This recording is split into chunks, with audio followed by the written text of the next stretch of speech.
दोस्तों नमस्कार, आपका इस चैनल में विशेष स्वागत है। आइए हम सभी मिलकर के हिंदी महासागर की इस यात्रा को आगे बढ़ाते हैं और प्रकरण, कथा, साहित्य और साहित्यिक समीक्षा से आज जुड़ते हैं। तो इन प्रश्नों के उत्तर दें या पाने के लिए साथ बने रहें। समीक्षा लिखने में शब्दों की संख्या कितनी रखें, समीक्षा किस भाषा शैली में लिखना उचित होगा, समीक्षा का सही व्याकरण क्या होता है, इन 3 बिंदुओं पर आज हम बात करेंगे और आशा है कि आप सभी को इसका सही लाभ मिलेगा। आप सभी से आग्रह है कि पूरा वीडियो देखें, तभी लाभ मिल सकेगा। तो देखिए, आज हम हिंदी महासागर के प्रकरण, कथा, साहित्य और साहित्यिक समीक्षा से एपिसोड 9 भाग 9 से जुड़ते हैं और कुछ प्रयास करते हैं। आज हम बात करेंगे समीक्षा में शब्द सीमा, समीक्षा की भाषा शैली, समीक्षा का व्याकरण। ये 3 महत्वपूर्ण बिंदु हैं। वैसे भी अभी तक जो भी विषय आए हैं और लगातार आ रहे हैं, आएंगे, वो आप सभी के लिए बहुत ही महत्वपूर्ण है। इसलिए कोई भी वीडियो मिस न करें, लगातार देखते रहें और अपनी जरूरत के हिसाब से जो भी कमेंट हो करते रहें। अब देखिए कि ये समीक्षा में शब्द सीमा, वैसे तो लेखन के क्षेत्र में ये कहा जाता है कि शब्द सीमा से बचेंगे, जितना ही आप स्वतंत्र होकर के लिखेंगे, विस्तृत होकर के लिखेंगे, उतना ही बेहतर होगा। कहीं ना कहीं यहाँ विचारों को स्वतंत्र करना है। कभी कभी ऐसा भी होता है कि जो लिखने वाला व्यक्ति होता है वो शब्द सीमा के चक्कर में अपने विचारों को प्रकट नहीं कर पाता है, या कहीं ना कहीं वो उसको वहां तक पहुंचाने में जो उसका लक्ष्य होता है उससे वो पीछे हो जाता है। इसलिए शब्द सीमा की जो लड़ाई है वो खत्म करनी चाहिए। लेकिन इस समय जो है शब्द सीमा पर ही ज्यादा फोकस है। अखबारों के अंदर अगर हम देखें तो वहां भी जो भी चीजें दी जाती हैं वो शब्द सीमा के ही दायरे में होती हैं।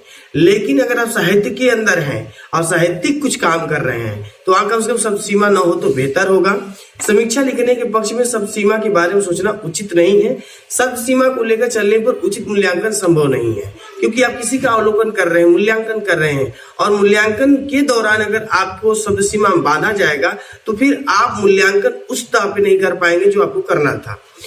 समीक्षा के मुख्य बिंदु को पूरा करना जरूरी होता है, शब्दों की गिनती नहीं। सबसे महत्वपूर्ण चीज है कि शब्दों की जो बिंदु पे हमने बात किया था कि समीक्षा जब आप कर रहे हैं तो कौन कौन से बिंदु महत्वपूर्ण होते हैं, कौन कौन सी चीजें दिखाना जरूरी होता है, इनके बारे में जानकारी आपको मैं पहले से उपलब्ध करा रखा हूं। आप पिछले एपिसोडों में जाकर के देख सकते हैं, कहीं ना कहीं आपको जानकारी भरपूर हो जाएगी। तो वो कहने का तात्पर्य है कि आपको जो मुख्य बिंदु है समीक्षा के अवलोकन के अंदर, उसको आपको पूरा करना जरूरी है। समीक्षा पाठकों के हित में हो, इसलिए शब्दों की संख्या उचित मात्रा में रखना सही होता है। मतलब एक दायरे में आप ऐसा समीक्षा लिखें कि पाठक को पढ़ने में बोरियत ना हो, थकान ना हो। उनके स्वास्थ्य का ध्यान जितना आप अच्छा रखेंगे उतना ही अच्छा पाठक आपको मिल पाएंगे। शब्दों की संख्या से ज्यादा महत्वपूर्ण होता है शब्दों का सही चयन। आप किस तरह के शब्दों का चयन करते हैं, किस तरह से लिखते हैं, किस भाषा शैली के शब्दों को निकाल के ले आते हैं, ये महत्वपूर्ण है। यही सारी चीजें आपकी हर तरह के लेखन के लिए महत्वपूर्ण है। फिलहाल में समीक्षा के लिए भी कहा जा सकता है कि महत्वपूर्ण है। शब्द चयन या शब्द संख्या स्वाभाविक रखना सबसे उत्तम माना जाता है, उत्तम कहा जाता है। कहीं ना कहीं आप स्वाभाविक रूप से नेचुरल जब चीजें करते हैं तो वहां कोई भी चीज नहीं होती है, लेकिन अलग तरीके से आप लगते हैं सिद्धांत गढ़ने और अपनी ही चीजों को छोड़ करके आप बाहर आ जाते हैं, फिर आपका सारा मेहनत बेकार हो जाता है। तो कहीं ना कहीं लेखन के क्षेत्र में बांध करके चलना ये संभव नहीं है। समीक्षा की भाषा शैली, देखिए जब भी आप समीक्षा कर रहे हैं, लिख रहे हैं, तो आप ये बात का ध्यान दें कि आपकी भाषा शैली क्या है। खड़ी हिंदी लिख रहे हैं, भोजपुरी ले रहे हैं, ठेठ लिख रहे हैं, या क्षेत्रीय जो भी बोलियां लिख रहे हैं, ये आपके ऊपर है। उसी तरह से शैली बहुत महत्वपूर्ण होता है कि आप उसको किस तरह से दर्शा रहे हैं। तो इसमें सबसे बड़ी चीज है कि समीक्षक को चाहिए कि वो समीक्षा बनावटी नहीं, प्राकृतिक रूप से लिखे तो अच्छा होगा, यानी उसका जो स्वभाव है वो वहां झलकना चाहिए। कई भाषा और शैली को एक समीक्षा में अपनाना उचित नहीं माना जाता है। आप एक ही में कई तरह की चीजों को एक साथ भाषा शैली उठा लेते हैं तो कहीं ना कहीं पाठक पर इसका प्रभाव बहुत ही उल्टा पड़ जाता है। इन दिनों कथ्य शैली का चलन ज्यादा है, इसलिए इसका प्रयोग अच्छा कहा जाता है। मतलब आप जब समीक्षा लिख रहे होते हैं और कहीं ना कहीं जब पाठक पढ़ रहा होता है तो उसे लगता है कि आप खुद उसे सुना रहे हैं, बता रहे हैं, तो ऐसे में उनको लगता है कि जो लिखने वाला व्यक्ति है वो हमारे पास है। तो ये कहीं ना कहीं आत्मीय बोध को और मजबूत करता है, इसलिए इस शैली का प्रयोग करें तो बेहतर होगा। भाषा शैली को लेकर किसी विज्ञान की नहीं अभी तो विचारों के विस्तार की आवश्यकता है। जितना ही प्रगाढ़ और विस्तारमय विचार आपका होगा उतना ही बेहतरीन आप समीक्षा लिख सकते हैं। अपनी आदत के अनुरूप गंभीरता के साथ अवलोकन करना ही सही समीक्षा है। समीक्षा की भाषा शैली से समीक्षा की पहचान होती है, इसे सतर्कता के साथ अपनाएं।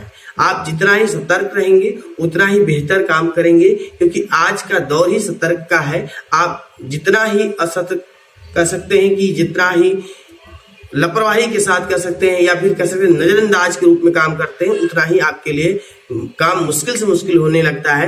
आसान से आसान का तरीका सिर्फ इतना ही है कि आप जो भी कर रहे हैं उसमें सतर्क के साथ हों, आप ध्यान से काम करें। और भाषा शैली हमेशा इस बात का ध्यान दें कि आपको लिख के नहीं रखना है, कहीं न कहीं किसी को पढ़ना है तो पहले ये देखें कि आपको पढ़ने में कैसा लग रहा है। तो स्वतः ही एक पाठक के नजरिए में, एक पाठक के लिए भी वो वरदान साबित हो सकता है। समीक्षा का व्याकरण, देखिए व्याकरण को लेकर के बहुत सी बातें आती रहेंगी। व्याकरण पर चर्चा ज्यादा होता है और किया भी जाना चाहिए, इसलिए कि सुधार का जो असली स्तंभ है वो है समीक्षा, इसलिए भी ये होते रहना चाहिए। अब बात हम करते हैं कि जो समीक्षा का व्याकरण है वो है क्या। देखिए ऐसा है कि कभी बार बहुत बड़े बड़े लोगों में हो जाता है, बड़े बड़े प्रवक्ताओं में होता है, तो ये जो प्रवक्ता है ये कहते हैं कि समीक्षा जो हो रही है या जो किया जा रहा है इसके समक्ष हमारा जो दृष्टिकोण है वो क्या है व्याकरण को लेकर के। तो देखिए जैसा देश काल परिवेश होता है व्याकरण उसके अनुरूप भी ढलती रहती है। ऐसा कुछ नहीं है कि परिवर्तन नहीं होता, सब में परिवर्तन होता है। लेकिन सबसे बड़ी बात यह है कि जो आप समीक्षा लिख रहे हैं या समीक्षा कर रहे हैं वो सामने वाले को सही सही स्पष्ट हो जाए, वो समझ ले कि आप कहना क्या चाह रहे हैं, तो फिर किसी व्याकरण की आवश्यकता नहीं है। व्याकरण हर भाषा के अस्तित्व की साहचर्य माना जाता है। व्याकरण का मूल उद्देश्य ही समझ में आने से रखा गया है। मतलब ये कि आप जो कह रहे हैं वो सामने वाला समझ गया तो आपका व्याकरण सही है। आपकी समीक्षा एक पाठक सही सही पढ़ व समझ लिया तो आपका व्याकरण सही है। व्याकरण समीक्षा लिखने के पूर्व नहीं अभी तो बाद में देखना जरूरी होता है। आप लिखते ही सोचेंगे कि इसकी व्याकरण सही है कि नहीं है, तो ये गलत बात है। अब पहले आप तैयार तो करिए, एक रास्ता तो बनाइए, फिर उस रास्ते में कमियां क्या है, खामियां क्या, क्या अच्छा कर सकते, क्या बुरा कर सकते। अब ऐसा नहीं है कि आप शुरुआत ही ना करें और कहीं की पहली व्याकरण देख लें, तो ये गलत बात है। आप इसको पहले लिखें, इसके बाद जांच करें कि वास्तव में कितना सही है। किसी एक अपने ही नहीं दूसरे से पढ़वा करके देखें तो अपनी आप बातें निकल के आती हैं कि नहीं यहाँ बात स्पष्ट नहीं हो रही है। सिर्फ व्याकरण का मतलब है स्पष्टीकरण, जब तक स्पष्टीकरण नहीं तब तक उस लिखने का कोई उद्देश्य नहीं। लिखे समीक्षा में अर्थ का अनर्थ न हो इसलिए व्याकरण की जांच कर लेना चाहिए, क्योंकि कामा और खड़ी पाई का ही सबसे बड़ी लड़ाई होती है। यदि वो हम सही सटीक रख पाते हैं तो आपका समीक्षा बहुत ही महत्वपूर्ण हो जाती है। समीक्षा के व्याकरण में वाक्य विन्यास और विराम चिन्हों का महत्व अधिक होता है। यदि इन दो चीजों पर यानी कि वाक्य विन्यास और विराम चिन्ह, इन्हें अगर आप सही और सटीक रख लेते हैं तो आपका सब कुछ लिखना सफल माना जाएगा। तो आज हमने इस प्रकरण में कथा साहित्य और साहित्यिक समीक्षा में बात किया, समीक्षा में शब्द सीमा, समीक्षा की भाषा शैली, समीक्षा का व्याकरण। आशा है कि आप सभी को पूरी तरह से जानकारी स्पष्ट हो गई होगी। कथा साहित्य से संबंधित अपने प्रश्नों को भेजिए, उसका उत्तर अगले भाग में दिया जाएगा। इस भाग में आपको क्या नया मिला वीडियो कमेंट करके बताएं और वीडियो को लाइक करें, मित्रों को भेजें। नई बातों से जुड़े रहने के लिए चैनल को सब्सक्राइब करें। मिलते हैं अगले भाग में, तब तक के लिए नमस्कार, बहुत बहुत धन्यवाद।